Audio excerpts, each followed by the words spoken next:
ദിക്റിന്റെ കിതാബിൽ നിങ്ങൾക്ക് അറബി അറിയുന്ന ആളുകൾക്ക് എന്ത് ചെയ്യാം, അത് പെട്ടെന്ന് മനസ്സിലാക്കാം. 40ാമത്തെ പേജിലാണ് നമ്മൾ അദ്കാറുസ് സബാഹി വൽ മസാ, രാവിലെയും വൈകുന്നേരവും ചൊല്ലേണ്ട ദിക്റുകളെ സംബന്ധിച്ച് പറഞ്ഞ ഭാഗം 40ാമത്തെ പേജിലാണ്. 40ാമത്തെ പേജിലാണ് അത് കിടക്കുന്നത്. അപ്പൊ നിങ്ങൾ അത് മാർക്ക് ചെയ്താൽ എല്ലാ ദിവസവും രാവിലെയും വൈകുന്നേരവും ആ ദിക്റ പറഞ്ഞത് കുറച്ച് പേജുകളുണ്ട്. അത് ഏകദേശം ഒരു 8-10 പേജുകളുണ്ട്. 40 മുതൽ 52 വരെ അദ്കാറുസ് സബാഹി വൽ മസാ ആണ് 40ാമത്തെ പേജ്. പിന്നെ അതിൽ ദുആഉൽ കർബ്, ദുആഉൽ ഹമ്മ് വൽ ഹസൻ 63-64 പേജുകൾ. നിങ്ങൾ ഇൻഡെക്സിലേക്ക് മാറിയാൽ മതി. ഈ ബാക്കിലെ ഭാഗം ഉണ്ടല്ലോ, ബാക്കിലെ ഇൻഡെക്സ് അവസാനത്തെ ആ പേജ് നോക്കിയാൽ നിങ്ങൾ ഓരോന്നും മറിച്ചെടുക്കണ്ട. അതില് നമ്മള് ഇൻഡെക്സ് പേജിലെ 2ാമത്തെ പേജിലാണ് ഞാനുള്ളത്. 40ാമത്തെ പേജ് നമ്പർ കഴിഞ്ഞു. താഴോട്ട് വന്നാൽ ദുആഉൽ ഹമ്മി വൽ ഹസൻ, സങ്കടവും പ്രയാസമൊക്കെ വരുമ്പോ ചൊല്ലേണ്ട ദുആയാണ് 63ാമത്തെ പേജിൽ. പിന്നെ 64 പ്രയാസങ്ങൾ നീങ്ങിപ്പോകാൻ ദുആഉൽ കർബ്, വളരെ ശ്രദ്ധതയുള്ള ഒരു ദുആയാണ് ദുആഉൽ കർബ്. അത് 63-64 പേജുകളാണ് കിടക്കുന്നത്. പിന്നെ ഒരുപാടുണ്ട്. ഖദാഉദ്ദൈൻ, കടം വിടാനുള്ള ദുആയാണ് 68. പ്രവാസികളാകുമ്പോൾ കടം വിടാനുള്ള ദുആ പഠിച്ചിരിക്കണ്ടേ? എമിറേറ്റ്സ് ആയിട്ട് എടുക്കണം എന്ന് പറഞ്ഞ പോലെയാണ് കടം വിടാനുള്ള ദുആയും പഠിക്കണം. കാരണം അതില്ലാത്തവരില്ല, അതാണ് അവസ്ഥ.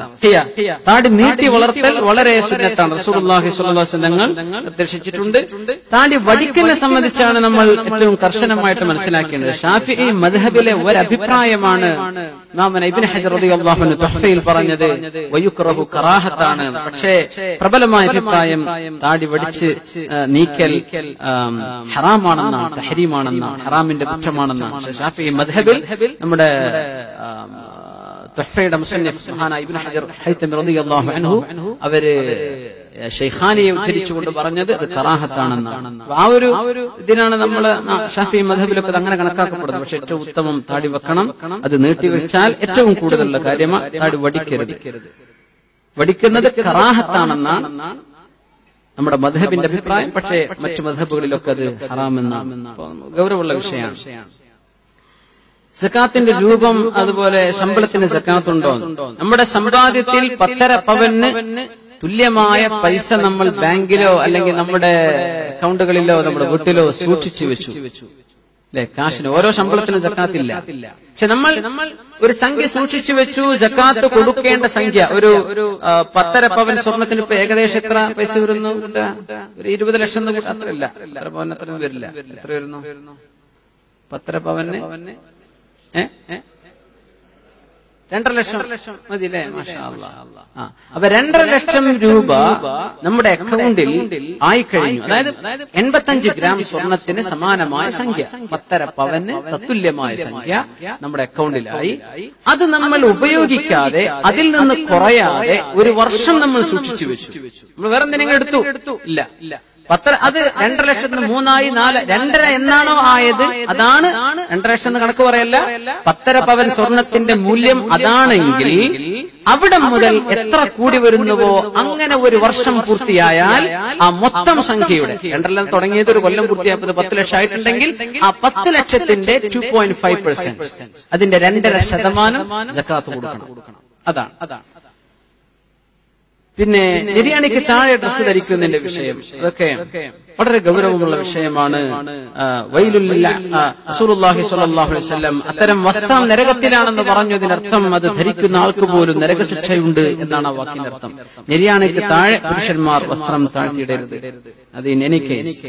ഷാർജയിൽ നിന്ന് അബുദാബിയിലേക്ക് സ്ഥിരമായി ജോലിക്ക് വരുന്ന ആൾക്ക് ഖസ്റും ജമ്മും ഖസ്റും ആക്കാവുന്നതാണ്. നിസ്കാരം ഓതുമ്പോൾ റസൂൽ സ്വല്ലല്ലാഹു അലൈഹി വസല്ലമയുടെ പേര് കേട്ടാൽ സ്വലാത്ത് ചൊല്ലേണ്ടതുണ്ടോ? ഇല്ല. ഖുർആൻ ഓതുമ്പോഴും നിസ്കരിക്കുമ്പോഴും സ്വലാത്ത് ചൊല്ലേണ്ടതില്ല. ആദ്യം ലഭിക്കുന്ന മഴയിൽ അഴുക്കുണ്ടെങ്കിൽ അത് ശരീരത്തിൽ തട്ടിക്കൽ സുന്നത്തുണ്ടോ? ആദ്യം നമ്മൾ മഴയെ സംബന്ധിച്ച് പറഞ്ഞിരുന്നു അല്ലേ? അത് എന്നാലും സുന്നത്താണ്. പക്ഷെ അഴുക്ക് എന്തെങ്കിലും കഴുകി കളഞ്ഞോളൂ. പക്ഷെ ആ റഹ്മത്ത് ദേഹത്തേക്ക് ആയിക്കോട്ടെ പറ്റുമെങ്കിൽ. മഗ്രിബ് നിസ്കാരത്തിന് ശേഷം സുബ്ഹാനല്ലാഹ് അൽഹംദുലില്ലാഹ് അല്ലാഹു അക്ബർ ചൊല്ലുന്നത് കാണാറുണ്ട്. ചില സ്ഥലങ്ങളിൽ നാട്ടിലൊക്കെ മഗ്രിബിന്റെ ശേഷം അങ്ങനെ ചില പള്ളികളൊന്നും കാണുന്നില്ല അല്ലെ? മൊത്തത്തിൽ എനിക്ക് തോന്നുന്നത് നിങ്ങൾ പഠിക്കുന്ന കാലത്തെ ഞാൻ ശ്രദ്ധിക്കുന്നതാണ്. നിങ്ങളത് ഉസ്താമാരോടൊക്കെ ചോദിച്ചിരുന്നു, എന്താ അത് അങ്ങനെ വരാൻ കാരണം? സുന്നത്താണ് കേട്ടോ. സുബ്ഹാനല്ലാഹ് 33 അൽഹംദുലില്ലാഹ് അല്ലാഹു അക്ബർ ഒക്കെ എല്ലാ നിസ്കാരത്തിന്റെ ശേഷം സുന്നത്തുള്ളതാ. പക്ഷെ നമ്മുടെ നാടുകളിലൊക്കെ ദർസ് സമ്പ്രദായങ്ങളൊക്കെ ഉണ്ടായിരുന്ന കാലം മഗ്‌രിബ് നിസ്കാരം ഇശാഇന്റെ ഇടയിലാണ് പ്രധാനപ്പെട്ട ദർസുകളൊക്കെ നടക്കുക. അപ്പോ നിസ്കാരം കഴിഞ്ഞ് ദുആ പെട്ടെന്ന് ചുരുക്കി നേരെ ദർസിലേക്ക് കടക്കാൻ വേണ്ടിയായിരുന്നു അത് ആദ്യകാലങ്ങളിൽ മാറ്റിവെച്ചത്. അതിലും അഹമ്മായത് ഇൽമ് പറഞ്ഞു കൊടുക്കലല്ലേ. അതുകൊണ്ട് ദർസുള്ള പള്ളിയിലാണ് ഉണ്ടായത്. അപ്പോ ജുമുഅത്ത് പള്ളിയിൽ ഇല്ലല്ലോ, എന്നാ പിന്നെ നമ്മുടെ സ്രാബിയിലും വേണ്ട എന്ന് പിന്നെ ആരെങ്കിലും ചിന്തിച്ചതായിരിക്കും. അപ്പോ ഒരു അപ്പൊ നമ്മൾ അതൊന്ന് ജീവിപ്പിച്ചു കൊണ്ടുവരേണ്ട സുന്നത്താണ്. അള്ളാഹു തൗഫീഖ് ചെയ്യുമാറാകട്ടെ. ഉപ്പ മരിച്ചാൽ മകൾക്ക് ഉപ്പൂപ്പാന്റെ സ്വത്തിൽ അവകാശമില്ല. കാരണം ഉപ്പ മരിച്ചു, ഉപ്പാന്റെ വാപ്പ, ആ വാപ്പയുടെ സ്വത്തിൽ ഈ മകൾക്ക്, മരിച്ചുപോയ ഉപ്പാന്റെ മകൾക്ക് സ്വത്തിൽ അവകാശമില്ല. ഇതാണ് ചോദ്യം. അവകാശമില്ല. എപ്പോൾ അവകാശമില്ല എന്നാണ്? വാപ്പാന്റെ അമ്മ, വാപ്പയുടെ സഹോദരൻ, മൂത്താപ്പയോ എളാപ്പയോ ജീവിച്ചിരിപ്പുണ്ടെങ്കിൽ കിട്ടൂല. അതായത് ഇതിന്റെ ഫുഖഹാഇന്റെ അജ്മഅൽ ഫുഖഹാ, ഫുഖഹാ പണ്ഡിതന്മാർ ഇജ്മാ ആണെന്നാണ്. അന്ന ഇബ്നൽ ഇബ്നി മിനൽ അസബാത്ത്, മകന്റെ മകൻ അസബക്കാരനാണ്. യഹ്ജുബുഹു അൽ ഇബ്നുൽ അഅ്ലാ എന്ന് പറഞ്ഞാൽ എളാപ്പയോ മൂത്താപ്പയോ ജീവിച്ചിരിക്കുന്ന സമയത്ത് മക്കൾക്ക് വല്യാപ്പാന്റെ സ്വത്ത് കിട്ടൂല. അത് ഇജ്മാ ആണ്. എന്നുവെച്ചാൽ മക്കളുടെ മക്കൾ അശുഭക്കാരാണെന്നും അവരുടെ മേധ എളാപ്പയോ മൂത്താപ്പയോ ആ വല്യപ്പാന്റെ നേരെ മക്കൾ അവര് ഹജ്ബ് ചെയ്യുന്ന ആളുകളാണെന്നും ഉള്ള ആ ഒരു നിയമപ്രകാരമാണ്. അതാണ് അതിന്റെ അഭിപ്രായം തന്നെ. അതാണ് അങ്ങനെയാണ്. അതിന്റെ കാരണം അള്ളാഹുവിന്റെ നിയമം അതാണ്, ശരീഅത്തിന്റെ നിയമം അങ്ങനെ തന്നെയാണ്. പക്ഷെ എളാപ്പയും മൂത്താപ്പയും ജീവിച്ചിരിക്കുമ്പോഴാണ് കിട്ടാത്തത്. എളാപ്പയും മൂത്താപ്പയും ഇല്ലെങ്കിൽ കിട്ടുകയും ചെയ്യും. അങ്ങനെ ചോദ്യം ഉണ്ടായത്. പിന്നെ ഇനിയിപ്പോ വിശുദ്ധ ഖുർആൻ കരീം ആയത്തുകൾ അടങ്ങിയ പരിഭാഷ ഒരു മുസ്ലിമിന് വായിക്കാൻ കൊടുക്കാമോ? തീർച്ചയായിട്ടും കൊടുക്കാൻ പറ്റും. നമ്മൾ ഖുർആൻ കൊടുക്കുന്നതിന്റെ വിഷയം എന്ന് വെച്ചാൽ ഒരാളത് ബഹുമാന പുരസ്സരം ഹാൻഡിൽ ചെയ്യുന്നുണ്ടോ കൊടുക്കാം. ഇത് പരിഭാഷകൾ ഖുർആന്റെ അറബി കൊടുക്കരുത്. അത് മുഹ്തറമാണ്, അത് വളരെ വന്ദിക്കപ്പെടേണ്ടതാണ്. അറബി ഇട്ടിട്ട് എന്താ? അറബി അറിയുന്നവർക്ക് പോലും ഖുർആന്റെ അറബി കിട്ടിയാൽ അതിന്റെ ഖുർആന്റെ മസലകൾ മനസ്സിലാക്കാൻ കഴിയില്ല. തഫ്സീർ തന്നെ വേണം. അപ്പോ പരിഭാഷകൾ കൊടുക്കാം.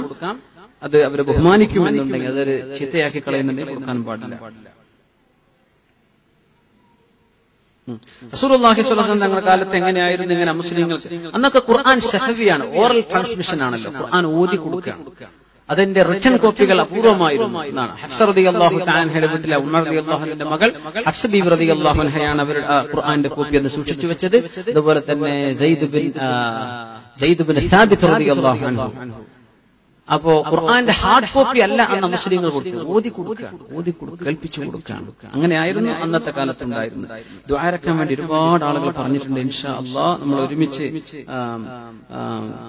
പല വിഷയങ്ങൾക്കും വേണ്ടിയുള്ള സംശയ ചോദ്യങ്ങൾ ഞാൻ അടുത്ത ആഴ്ചയിലേക്ക്, പ്രത്യേകിച്ച് നമ്മുടെ മരിച്ചു ഇന്നും മരണപ്പെട്ട ബഹുമാനപ്പെട്ട അബ്ദുള്ള കോയത്തങ്ങൾ പൊന്മുണ്ടം ഖാദി ബഹുമാനപ്പെട്ടവർ ഇന്ന് വഫാത്തായിട്ടുണ്ട്. അല്ലാഹു സുബ്ഹാനഹു വ തആല അവർക്ക് മഗ്ഫിറത്തും റഹ്മത്തും ചെയ്യുമാറാകട്ടെ. അതുപോലെ നമ്മുടെ സുഹൃത്ത് റഫീഖുദ്ദീൻ തങ്ങൾ, അവരുടെ ഉപ്പാന്റെ അമ്മാവൻ സൈനുദ്ദീൻ കോയത്തങ്ങൾ ഇന്നലെ കഴിഞ്ഞ ദിവസം വഫാത്തായി.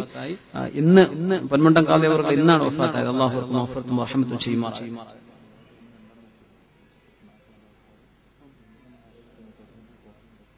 അതെ